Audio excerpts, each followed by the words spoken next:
Going back in time, GSL archives, and we're going to talk about a tennis player who was a dominant force in the 1930s, Don Budge. Yeah.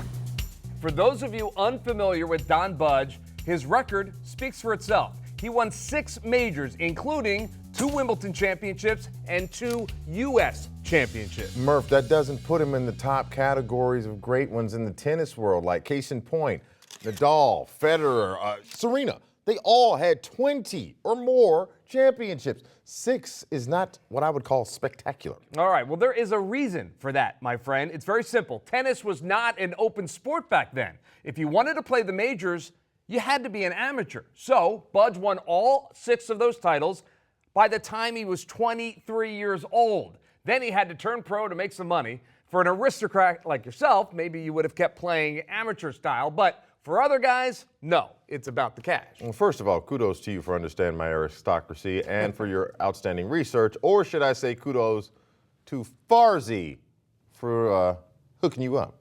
Much appreciated, Wes, but the question at hand is, could they play today?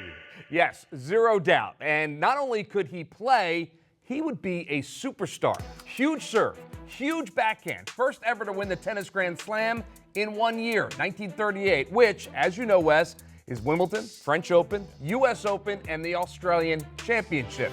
Look, it's hard to compare these guys to the guys in the modern era. Like, seriously, different rackets. You see the old school one back there, different training methods, different approaches to the game. Yeah, very true. But he had the power game, and many have said it's top 10 of all time. I'm skeptical, Murph. Like, look, these old timers, come on, man. Who are they playing against? Like, what was it, Baron von Kram, Ellsworth Vines, Bill Tilden?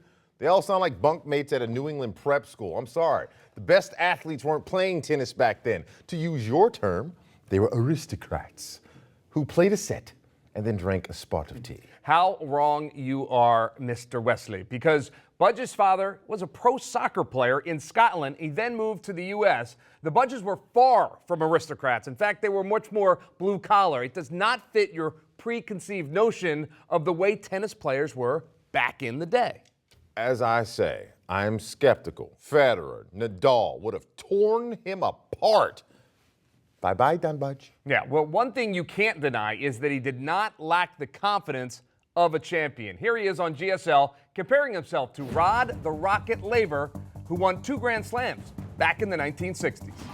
Don, could you compare your game with, let's say, the Rocket Laver?